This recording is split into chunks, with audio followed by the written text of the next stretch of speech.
하나님의 은혜로 있을 데 없는 자를 구원해 주신 하나님의 그 사랑을 찬양합니다.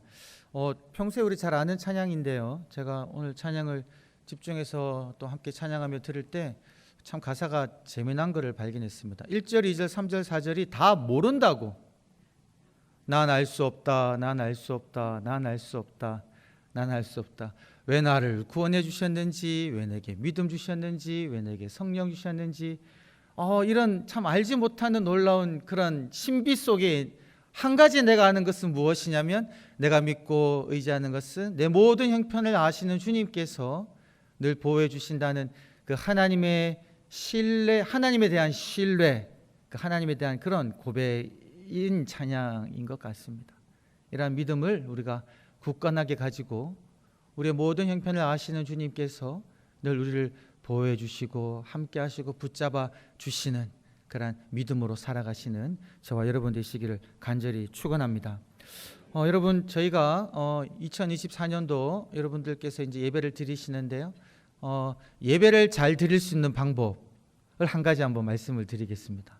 보통 여러분 오시면 어떻게 하시나요? 오시면 기도하시죠. 그 방법 너무 좋습니다. 오셔가지고 마음을 정돈하고 하나님을 생각하며 오늘 나에게 주실 은혜를 사모하는 그러한 준비를 하시는데요, 한 가지 거기에 제가 좀 추가해 드리고 싶은 것이 무엇이 있냐면, 여러분 주보에 보시면 저희 주간 성경 공부 있지 않습니까?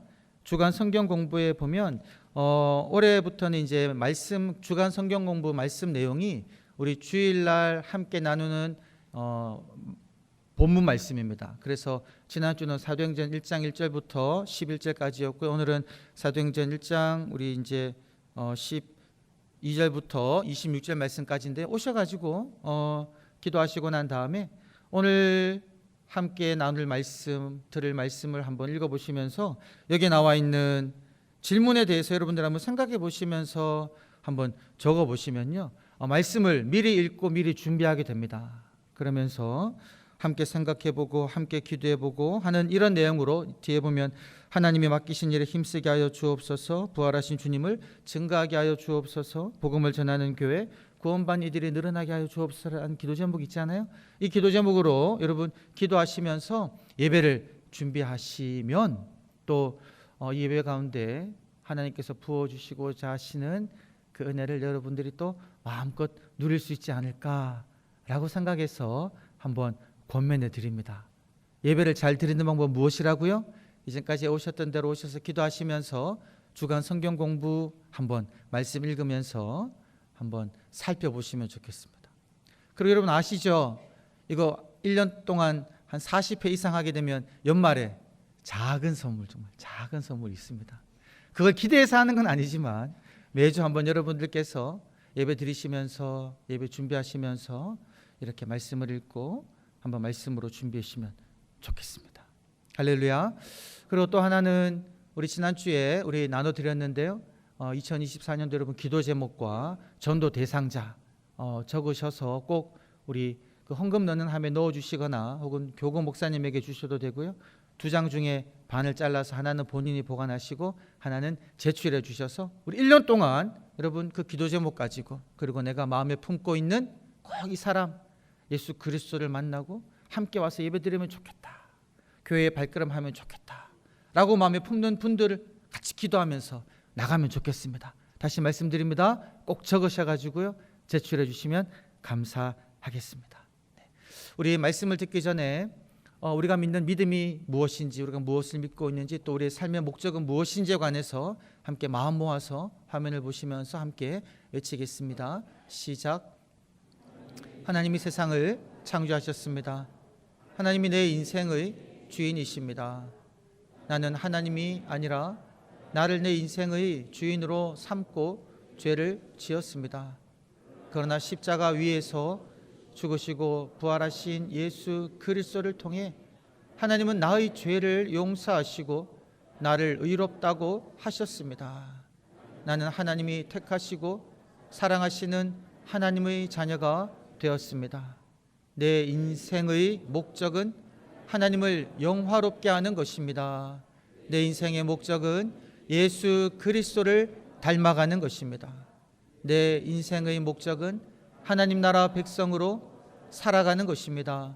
내 인생의 목적은 세상의 빛과 소금으로 그리스도의 충만한 복을 전하며 사는 것입니다. 아멘. 네. 이러한 삶의 목적을 가지고 이러한 목표를 이루시며 살아가시는 우리 성도님 되시기를 바랍니다. 이번 한 주간 저희들이 마음에 품고 또 결단하며 기도하며 살아가기를 원하는 그 한 절 외침은요, 다짐의 내용인데 바로 사도의 직무를 감당하겠습니다입니다. 사도의 직무를 감당하겠습니다. 우리 한번 가슴에 손을 얹고 다짐하는 마음으로 함께 이 한 절 외침을 외쳐보시겠습니다. 시작.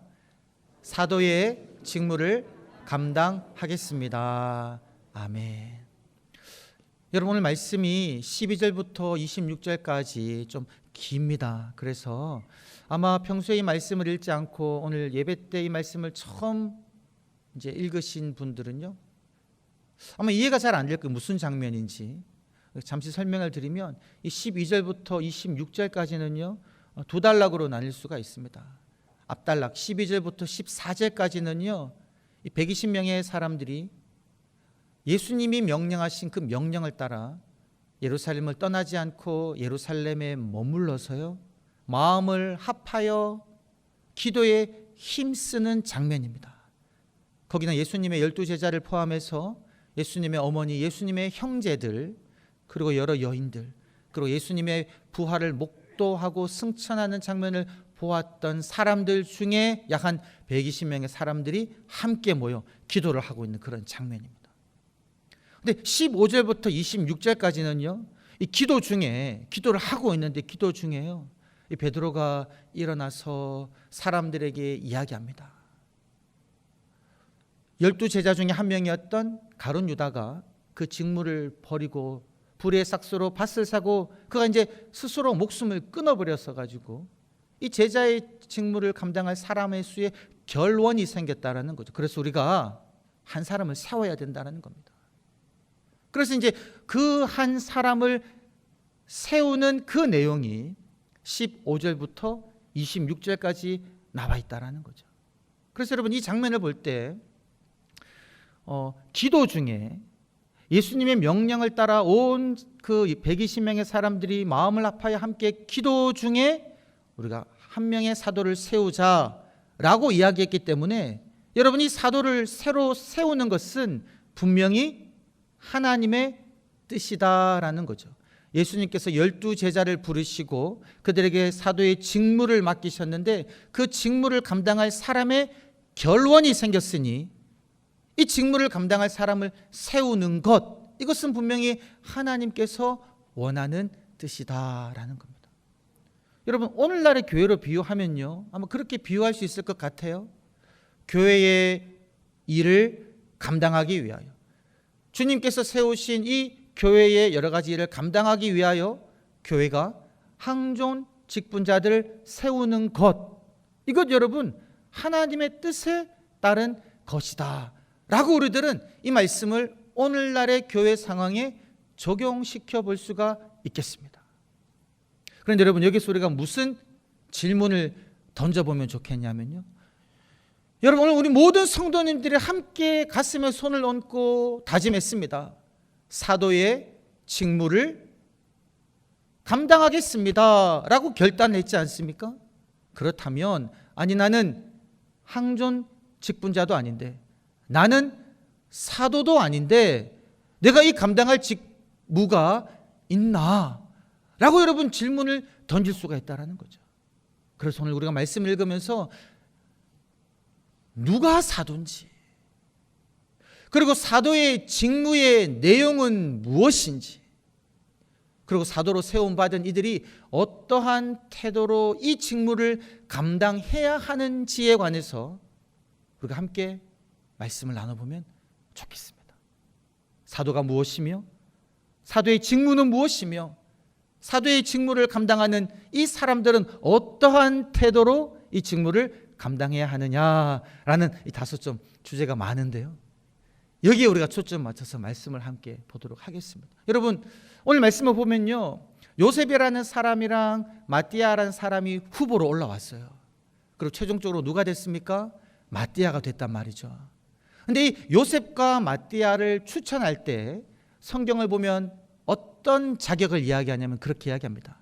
예수님이 세례를 받으실 때부터 승천하실 때까지 이 모든 일에 함께 참여하였던 사람들 중에 사람을 뽑자라는 거죠.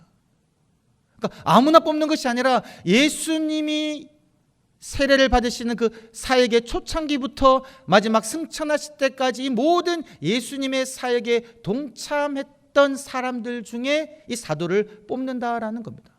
여러분 한번 생각해 보십시다. 그러면 요셉과 마띠아는요, 예수님의 사역 처음부터 지금까지 함께 했던 사람들이다라는 거잖아요.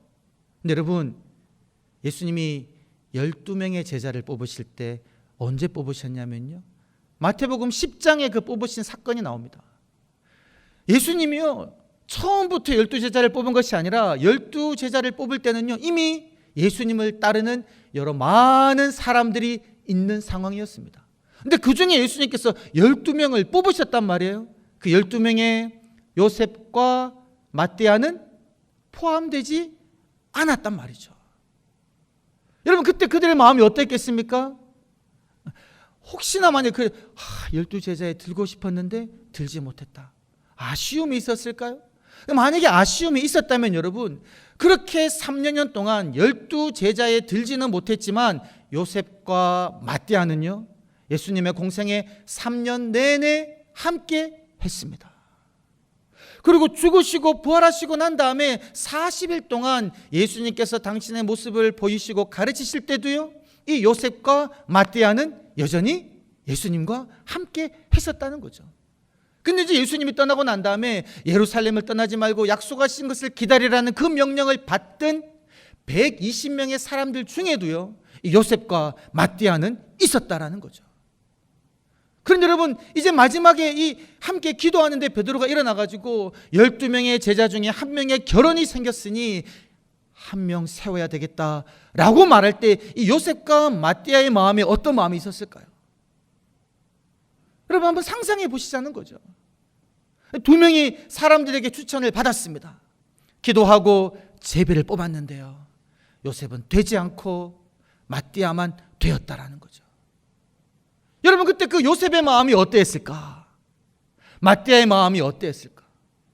여러분, 만약에 우리가 생각하는 대로요, 요셉이 처음부터 지금까지 예수님을 따라다녔는데 나는 12제자 처음 뽑을 때 들지도 못하고 이번에 한 명의 결혼이 생겨서 다시 뽑는데 내가 사람들에 의하여 세워졌는데 이번에도 되지 못해서 그 마음이 속상하고 이제 나는 주님을 따르지 않겠다라고 말하고 떠나가 버리면요, 이건 어떻게 보면은 이제까지 3년 동안 예수님을 따랐던 그 바른 따름이 아니었을 수가 있다라는 거죠.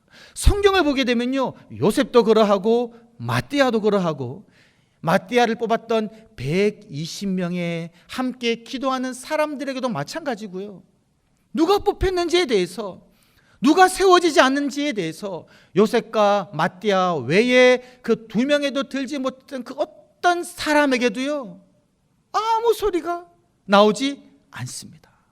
이 모든 사람이요, 한 마음으로 주님의 그 사도의 직무를 감당할 수 있는 그 사람 하나님께서 세워주기를 기도하고 마띠아가 세워졌을 때 온 마음으로 축하했다라는 거죠. 이것이 지금 초대교회 처음에서 우리가 발견할 수 있는 귀한 상황이었다라는 거죠.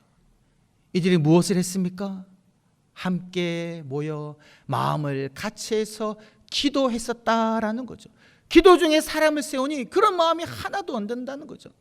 뽑히지 않은 요셉이요, 마띠아보다 못하다거나 마띠아가 요셉보다 더 우월하다거나 요셉과 마띠아가 그 남아있는 118명보다 더 낫다, 이러지 않다라는 거죠. 하나님이 하나님의 뜻에 따라 세웠다라는 그 마음을 모든 사람이 인정하고 있었다라는 거죠. 여러분, 재미난 것은 무엇이냐면요, 성경을 보게 되면 요셉과 마띠아가 이 이후에 어떤 사역을 했는지에 관한 기록이 아무것도 없습니다. 하나님은요, 그들의 사역을 기록하지 않고 있지만 이 요셉과 마띠아는 하나님의 뜻에 따라 그 사도의 직무를 이름도 없이 빛도 없이 맡겨진 그 직무를 감당했었다라는 거죠. 오히려 여러분, 요셉과 마띠아 외에 그 120명 중에 누가 있었습니까? 예수님의 형제들이 있었죠. 예수님의 형제들 중에 야고보가 있습니다. 그 야고보가 예루살렘 교회의 첫 번째 지도자로 세워진다니까요. 12 제자에 들지 않았지만 야고보는요, 예루살렘 교회의 지도자가 된다는 거죠. 무엇을 말합니까? 맡겨주신 직책이 다르다라는 거예요. 여러분이 120명의 기도하는 사람들이 있습니다.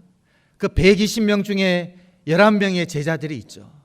그 11명의 제자 결혼이 생겨서 한 명 마띠아를 뽑았습니다. 이 12명이요, 120명 위에 있는 것이 결코 아니다라는 거죠. 이것을 우리가 이 말씀을 읽으면서 우리 마음에 온전히 새겨야 된다는 거죠. 하나님이 주신 이 사도의 직분은요, 결코 계급이 아니다라는 겁니다. 마찬가지로 교회에 있는 이 항종직도 우리 모든 성도님들이 마음에 다 동의하고 있듯이 결코 계급이 아니다라는 거죠. 평신도 뭐 이런 순서가 아니다라는 겁니다, 여러분. 하나님이 각 상황에 맞게 주신 직책이다라는 겁니다. 직무다라는 거죠. 맡겨진 사명이 있다라는 겁니다. 그래서 우리가 그 다음 던져야 되는 질문은 무엇이냐면, 그러면 주님, 이 사도의 직무가 무엇이냐라는 겁니다. 사도의 직무가 무엇이다라는 거죠. 누가복음 9장을 보면요, 예수님께서 12 제자를 세우시고 난 다음에 12 제자들에게 그러한 임무를 주십니다. 귀신을 쫓아내고 병과 약한 자들을 고치며 하나님 나라를 선포하라, 모든 앓는 자를 치료할 그런 임무를 주셨어요.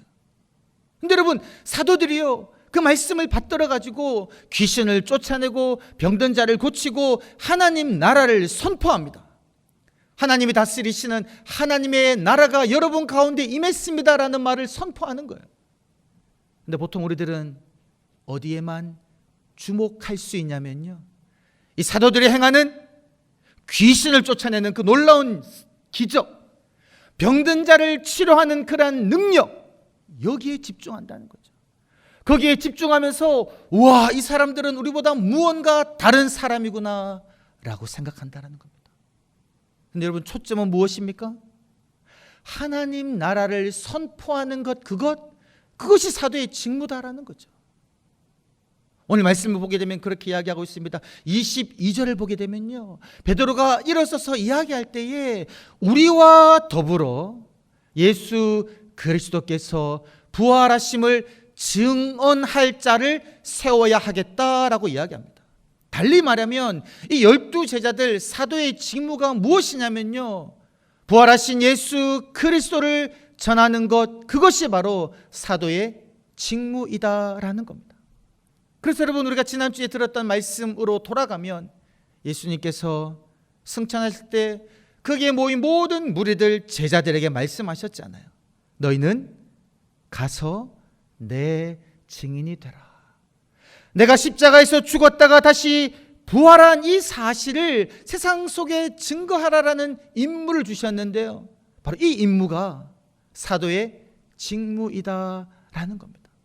이러한 직무를 교회의 직분자들만 받았겠습니까? 아니라는 거예요. 예수 그리스도를 구주로 영접하고 죄 사함 받고 하나님의 자녀가 된 우리 모든 사람들은 부활하신 예수 그리스도를 내가 믿고 부활의 능력으로 살아가는 우리들은요, 모두가 다 부활하신 예수 그리스도를 증언할 그러한 임무를 받았다라는 겁니다. 그러니까 우리가 오늘 결단하는 겁니다. 다짐하는 거예요. 주님, 내게 주신 사도의 직무, 즉 하나님 나라를 선포하며 부활하신 예수 그리스도를 증거하겠습니다라는 이 직무를 감당하겠다라고 우리 모두는 가슴에 손을 얹고 결단하였다라는 겁니다. 사랑하는 성도 여러분, 이러한 사도의 직무, 부활하신 예수 그리스도를 증거하는 이 일을 감당하시는 저와 여러분들 되시기를 간절히 축원합니다. 하나님께서 우리들에게 이러한 증인이 될 수 있는 소명과 사명과 능력을 주셨다라는 겁니다. 여러분, 그 아프리카에 잘 알려지지 않은 작은 나라에 54년간 간호사로 사역했던 미혼의 한 여성이 있었습니다. 잘 알려지지 않은 분이에요. 저도 책을 통해서 알게 되었습니다. 한 번도 들어보지 못한 분이에요. 그 분이 사역했던 나라 이름도 제가 모르는 나라입니다. 근데 이분이 54년간 그곳에서 고아를 돌보며 성경을 번역하는 사역을 했는데요, 그분의 이름이 아이사 아서입니다. 처음 들어보시죠? 이분이 있습니다, 여러분. 54년간 복음을 증거한 거예요. 근데 이분이 무엇이라고 이야기했냐면 그렇게 이야기했습니다. 신앙이 없으면 배교하지만 사명을 잃어버리면 타락한다. 저는 이 말을 읽을 때요, 큰 충격을 받았습니다. 저는요, 앞부분에만 늘 생각했던 것 같아요. 신앙이 없으면 배교하죠. 초대교회에 예수 그리스도를 믿는 그 믿음이 없으면 그 핍박 앞에서 믿음을 버립니다. 믿음이 없으면 배교하죠. 나는 예수 그리스도를 알지 못한다고 말합니다. 그런데 여러분, 그 다음 문장이 무엇이라고 이야기합니까? 사명을 잃어버리면 타락한다는 거예요.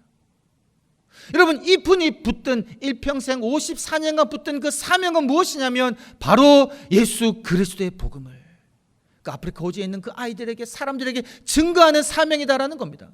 그 사명을 붙들었기에 이분은요, 타락하지 않고 일평생 주님 앞에 그 사명을 감당했다라는 겁니다. 사랑하는 성도 여러분, 주께서 우리들에게 주신 귀한 소명, 사명은 무엇입니까? 주님이 우리에게 주신 이 사명, 소명은요, 큰 게 아닙니다. 바로 내 증인이 되라. 사도의 직무인 부활하신 예수 그리스도를 증거하라는 이 직무를, 이 사명을, 이 소명을 우리들에게 주셨다라는 거예요. 그런데 여러분, 우리가 이 소명을 잊어버리면요, 이 사명을 잊어버리면 나는 예수 그리스도의 복음을 증거하는 자다, 부활의 복음을 증거하는 자다라는 이 소명을 잃어버리면요, 타락한다는 거예요. 그냥 이 땅 가운데서 내가 살아가고 싶은 대로 살아간다라는 겁니다. 이러한 타락은요, 누구에게 일어난다는 겁니까? 예수 그리스도를 아는 사람들에게 일어난다는 게, 교회의 직분자들에게도 일어난다라는 겁니다. 이단에서 설교하고 있는 저에게도 일어날 수 있다라는 겁니다. 여러분, 사명을 잊어버리면, 사명을 잃어버리면, 내가 나아가야 될 그 삶의 목적을 잃어버리면 타락한다라는 거예요. 여러분, 이 타락의 방향이 어떤 방향으로 일어날까요? 크게 다른 이상한 방향으로 나타날 수 있지만요, 우리가 늘 생각해야 되는 핵심적인 타락의 방향은 교만입니다.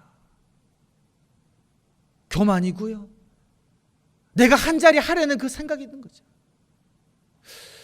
여러분, 마태복음 20장을 보게 되면요, 세베대의 아들들의 어머니가 예수님에게 요청하죠. 아시지 않습니까? 주의 나라에서 우리 두 아들 예수님의 좌우편에 앉게 해달라고 자리를 청탁하는 거예요. 여러분, 세베대의 아들의 어머니가 예수님의 말씀을 듣지 않았겠습니까? 들었죠. 따라다녔죠. 그런데 세베대의 아들, 야고보와 요한의 그 어머니는요, 무엇을 몰랐습니까? 지금 사명을 잃어버린 거예요. 주님의 나라가 어떤 나라인지, 주님의 나라에서 우리가 행해야 되는 것이 예수 그리스도의 복음을 증거하는 것이 알지 못했기 때문에 그 자리를 요청한다는 거예요. 근데 그때 제자들이 그 소리를 듣고요, 함께 분내잖아요. 왜 너만 좋은 자리 차지하려고 하느냐는 거죠.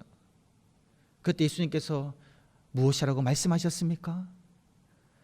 이방인들의 집권자들은 자기 임의로 주관하고, 이방인의 고위 관료들은 권세를 부린다는 거죠.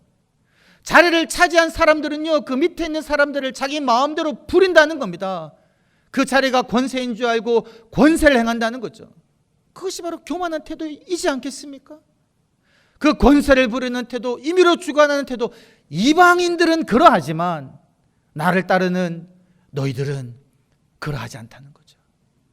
누구든지 크고자 하는 자가 있으면 섬기는 자가 되고, 누구든지 으뜸이 되고자 하는 자는 낮아져야 하리니 종이 되어야 하리니 인자의 것은 섬김을 받으려 함이 아니요 도리어 섬기려 하고 자기 목숨을 많은 사람의 대속물로 주려 함이다 라는 그 방향을요 분명하게 제시하셨다는 겁니다. 우리 주님은요 소명을 잊어버리지 않으셨기에 끝까지 십자가를 지고 죽음을 향하여 달려나갈 수 있었다는 겁니다. 우리 주님이 소명을 잊어버리고 그가 가지셨던 모든 능력으로 사람들 위해 군림하고자 하셨다면 결코 십자가를 지지 않으셨겠죠. 이것이 바로 사도의 직무를 맡은 이들이 가져야 할 태도이다라는 겁니다. 마띠아는요, 요셉은요, 함께 기도했던 그 120명의 사람들은 모두가 다 이러한 태도를 가졌다라는 겁니다. 12 제자의 자리가 결코 계급의 자리가 아니다. 복음을 전하는 저 자리, 주님께서 우리 모두에게 요구하신 직무임을 그들 모두는 알았기 때문에요. 겸손히 주님이 주신 그 직무를 행하는 삶을 살았다라는 겁니다. 사랑하는 성도 여러분, 주님은 우리들을 부활의 주님을 증거하는 증인이 되는 삶의 자리로 부르셨습니다. 이 사도의 직무를 우리 모든 성도님들께서 겸손히 주님의 마음을 닮아 이 직무를 감당하시는 한 분 한 분 되시기를 주의 이름으로 간절히 축원합니다. 하나님 찬양합니다. 우리를 불러 부활하신 주님을 증거하게 하신 예수님의 증인이 되게 하신 주님 감사합니다. 증인된 삶, 사도의 직무를 감당하는 삶을 살아내게 하여 주옵소서. 감사드렸고 구주 예수님의 이름으로 기도드리옵나이다. 아멘.